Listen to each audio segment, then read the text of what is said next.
नमस्कार दोस्तों, आज अपन साइकोलॉजी के 30 प्रश्न सोल्व करेंगे जो रीट एग्जाम के लिए अत्यंत उपयोगी रहेंगे। पहला प्रश्न है आपके लिए, शैशवावस्था की विशेषता नहीं है। शैशवावस्था की विशेषता नहीं है। ऑप्शन ए है शारीरिक विकास की तीव्रता, ऑप्शन बी है दूसरों पर निर्भरता, और तीसरी में नैतिकता का होना, और चौथा है मानसिक विकास में तीव्रता। जो सही ऑप्शन है आपके सी रहेगा, नैतिकता का होना। नहीं का पूछा इसमें, तो इसीलिए सी ऑप्शन राइट रहेगा। गामक विकास से हमारा तात्पर्य मांसपेशियों के विकास से तथा पैरों के उचित उपयोग से है। गामक विकास का अर्थ बताना इसमें आपके, तो इसमें पहला ऑप्शन है मस्तिष्क और आत्मा, दूसरा ऑप्शन है अधिगम और शिक्षा, तीसरा ऑप्शन है प्रशिक्षण और अधिगम, और चौथा ऑप्शन है शक्ति और गति। सही रहेगा इसमें डी, शक्ति और गति। 20वीं शताब्दी को बालकों की शताब्दी कहा जाता है। ये परिभाषा कौन से वैज्ञानिक ने दी थी? पहला ऑप्शन है मूरे ने, सेकंड ऑप्शन है एडलर ने, थर्ड ऑप्शन है क्रो एंड क्रो ने, और फोर्थ ऑप्शन है जेबी वाटसन ने। तो ये परिभाषा क्रो एंड क्रो ने दी थी। ऑप्शन नंबर थर्ड सही रहेगा सी। इस अवस्था को मिथ्या परिपक्वता का समय भी कहा जाता है। इस अवस्था को मिथ्या परिपक्वता का समय भी कहा जाता है, यानी सूडो मैच्योरिटी काल कौन सी अवस्था को कहा जाता है?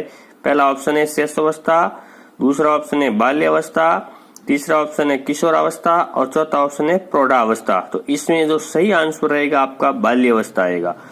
मनुष्य का जीवन आरंभ मूलतः घटित है एक कोष से, बी ऑप्शन है केवल एक कोष से, कई कोष से, कोई कोष से नहीं, यानी इसमें केवल एक कोष वाला आपके सही रहेगा। ऑप्शन नंबर 2 यानी बी राइट है। परिपक्वता इत्यादि से व्यवहार में उत्पन्न परिवर्तन को भी अधिगम कहा जा सकता है। ऑप्शन ए नहीं, ऑप्शन बी हाँ, ऑप्शन सी अनिश्चित, और ऑप्शन डी है कभी कभी। इसमें आएगा परिपक्वता को अपन अधिगम नहीं कह सकते हैं। ऑप्शन नंबर ए राइट रहेगा। चिंतन क्या है? प्रतीकों का प्रयोग, भाषा का प्रयोग, प्रत्याशिक प्रक्रिया, संप्रत्यय अधिगम। तो इसमें ऑप्शन नंबर ए राइट रहेगा, प्रतीकों का प्रयोग। अप्रत्यक्ष पथ समस्याओं का उपयोग किस श्रेणी के प्रयोजनों के लिए किया जाता है? तो ये आएगा ऑप्शन के अंदर बच्चे, ऑप्शन बी में आएगा प्रौढ़, ऑप्शन सी में आएगा चिड़िया, ऑप्शन डी है आपके पास में पशु। तो राइट जो ऑप्शन रहेगा आपका प्रौढ़ आएगा। मेरेडिथ के अध्ययन के आधार पर कहा जा सकता है कि सामान्य रूप से उन परिवारों के बालक होते हैं जो सामाजिक स्तर से ऊंचे होते हैं। इसमें ऑप्शन नंबर ए रहेगा कम स्वस्थ एवं विकसित, ऑप्शन बी रहेगा अधिक स्वस्थ एवं विकसित, और ऑप्शन सी रहेगा अधिक स्वस्थ एवं कम विकसित, और ऑप्शन नंबर डी रहेगा स्वस्थ नहीं विकसित। तो इसमें राइट रहेगा आपके बी ऑप्शन, अधिक स्वस्थ एवं विकसित। अगला क्वेश्चन है 10वां, केटल द्वारा विश्लेषित किए गए व्यक्तित्वशील गुणों की संख्या कितनी है? तो इसमें आपका जो राइट आंसर है 16, जबकि चारों ऑप्शन दिए हुए इसमें ए के अंदर 13, बी के अंदर 15, सी के अंदर 16 और डी के अंदर 14। राइट ऑप्शन रहेगा आपकी 16, सी राइट रहेगा। 11वां क्वेश्चन है, उपलब्धि परीक्षण दिए जा सकते हैं। ऑप्शन ए है 2 प्रकार से, 4 प्रकार से, 6 प्रकार से, इनमें से कोई नहीं। इसमें आएगा इनमें से कोई नहीं। ऑप्शन नंबर डी राइट रहेगा। बालक का मुक्त एवं अनिवार्य शिक्षा का अधिकार अधिनियम 2009 देश में कब लागू हुआ? यानी शिक्षा का जो अधिकार अधिनियम है 2009 अपन के देश में लागू कब हुआ? ऑप्शन नंबर ए 1 अप्रैल 2009, 1 अप्रैल 2010, 1 नवंबर 2009, 1 नवंबर 2010। तो इसमें राइट ऑप्शन रहेगा आपके पास में 1 अप्रैल 2010।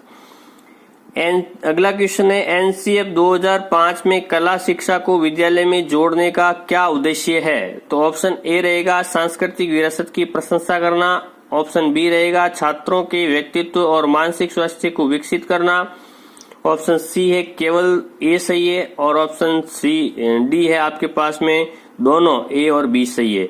तो पहला ऑप्शन और दूसरा ऑप्शन दोनों सही है, ऐसा लगभग डी राइट रहेगा। इसमें कन्फर्म है लगभग। क्या जब बालक की परीक्षा द्वारा मापी हुई योग्यता का सही मूल्यांकन में स्थायित्व होता है तब उस परीक्षा को क्या कहते हैं? ए ऑप्शन ए आएगा वैधता, ऑप्शन बी आएगा विश्वसनीयता, ऑप्शन सी आएगा वस्तुनिष्ठता, और इनमें से कोई नहीं।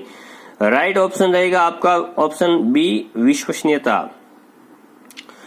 रिक्त स्थान में मापन की भूमिका तब सीखी हुई कुशलताओं में निष्पादन का एक संपूर्ण अवलोकन देती है। तो कौन से मूल्यांकन के अंदर देती है ये? ऑप्शन दे रखा है निर्माणात्मक मूल्यांकन, योगात्मक मूल्यांकन, निदानात्मक मूल्यांकन, इनमें से कोई नहीं। तो इसमें आएगा आपका योगात्मक मूल्यांकन। अगला क्वेश्चन है आपके सामने, अनुसंधान जो सामाजिक समस्या से संबंधित होता है तथा विद्यालय की जनशक्ति द्वारा विद्यालय में क्रियाकलापों के सुधार हेतु संचालित किया जाता है, क्या कहलाता है? ऑप्शन ए मौलिक अनुसंधान, ऑप्शन बी क्रियात्मक अनुसंधान, ऑप्शन सी सामाजिक अनुसंधान, और उपयुक्त में से कोई नहीं। इसका राइट आंसर रहेगा आपके पास में बी क्रियात्मक अनुसंधान। अगला क्वेश्चन है, मुरे ने एक परीक्षण की रचना करके इतिहास रच दिया, ये क्या है? मुरे ने एक परीक्षण की रचना करके इतिहास रच दिया, वह परीक्षण का नाम कौन सा है? तो ये पोप परीक्षण का नाम है, आपके ऑप्शनों में दे रखे हैं। ए ऑप्शन है सही दबा परीक्षण, वाक्य पूर्ति परीक्षण, विषय आत्मबोध परीक्षण और मूल्यांकन मापनी। तो इसमें ऑप्शन सी राइट रहेगा, विषय आत्मबोध परीक्षण।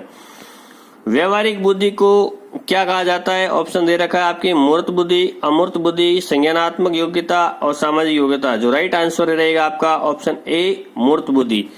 बुद्धि के त्रिआयामी सिद्धांत के अनुसार कारकों की संख्या कितनी है? Option A 90, option B 110, option C 135, option D 120। जो राइट आंसर रहेगा आपके पास 120, यानी डी ऑप्शन राइट रहेगा। परिवेश की वस्तु जिसे प्राणी प्राप्त करने का प्रयास करता है वो कही जाती है। परिवेश की वस्तु जिसे प्राणी प्राप्त करने का प्रयास करता है उसे क्या कहते हैं? उसे अपन ऑप्शन दे रखे हैं प्रबलन, बी दे रखा है प्रेरक, सी दे रखा है उद्दीपक और डी है प्रलोभन। तो इसमें राइट आंसर रहेगा बी यानी प्रेरक। व्यक्तिगत भेद में हम पाते हैं, ऑप्शन ए विचारशीलता, विचलनशीलता, ऑप्शन बी प्रतिमानता और ऑप्शन सी है वो दोनों, और उपयुक्त में से कोई नहीं। तो राइट आंसर रहेगा ए और बी दोनों। अगला क्वेश्चन है, निम्नलिखित में से कौन सा तनाव को कम करने का अप्रत्यक्ष ढंग है? पहला है विश्लेषण और निर्णय, दूसरा है आपके रुकावटों को दूर करना, और तीसरा है आपके दूसरे लक्ष्य का प्रतिस्थापन, और चौथा है उदात्तीकरण। राइट आंसर होगा डी उदात्तीकरण। अगला क्वेश्चन है, निम्नलिखित में से कौन सी डिस्लेक्सिया की विशेषता नहीं है? ऑप्शन ए वाचन, परिशुद्धता, गति तथा बोध की समस्याएं, दूसरा है सीधे या उल्टे हाथ के प्रयोग के संबंध में निश्चय, तीसरा है लिखने की धीमी गति, और चौथा है छपे हुए शब्दों को सीखने और याद करने की कठिनाई। इस प्रश्न का जो राइट आंसर रहेगा आपके बी रहेगा, सीधे व उल्टे हाथ के प्रयोग संबंधी निश्चय। अगला क्वेश्चन है, सशक्त अभिप्रेरणा सीखने का प्रभावशाली घटक है। इसमें ऑप्शन ए रहेगा, इसमें बालक स्वस्थ रहता है, ऑप्शन बी रहेगा ध्यान करता है, ऑप्शन सी रहेगा शीघ्र सीखता है, ऑप्शन डी रहेगा प्रश्न रहता है। तो जो राइट आंसर रहेगा इसमें शीघ्र सीखता है।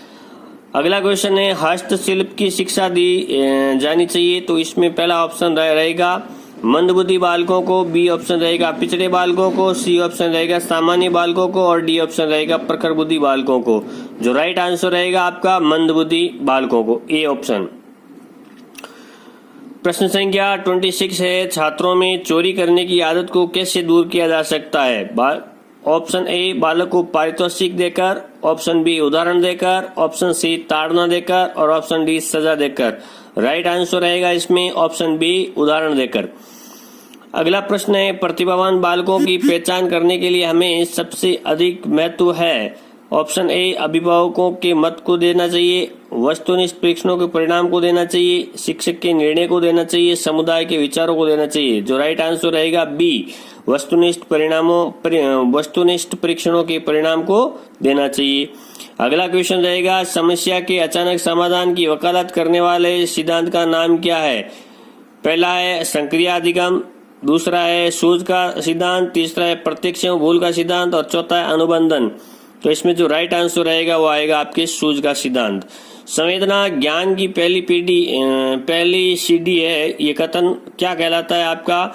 ऑप्शन ए मानसिक विकास, ऑप्शन बी शारीरिक विकास, ऑप्शन सी ध्यान का विकास, ऑप्शन डी है भाषा का विकास। जो राइट आंसर रहेगा मानसिक विकास।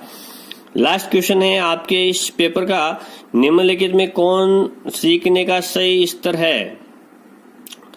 पहला है तथ्य, ज्ञान प्राप्त करना, सूचना, बोध और प्रज्ञान। बी ऑप्शन में रहेगा तथ्य, सूचना, बोध, ज्ञान प्राप्त करना और प्रज्ञान। ऑप्शन सी रहेगा तथ्य, सूचना, ज्ञान प्राप्त करना, बोध, प्रज्ञान। ऑप्शन डी रहेगा तथ्य, बोध, सूचना, ज्ञान प्राप्त करना और प्रज्ञान।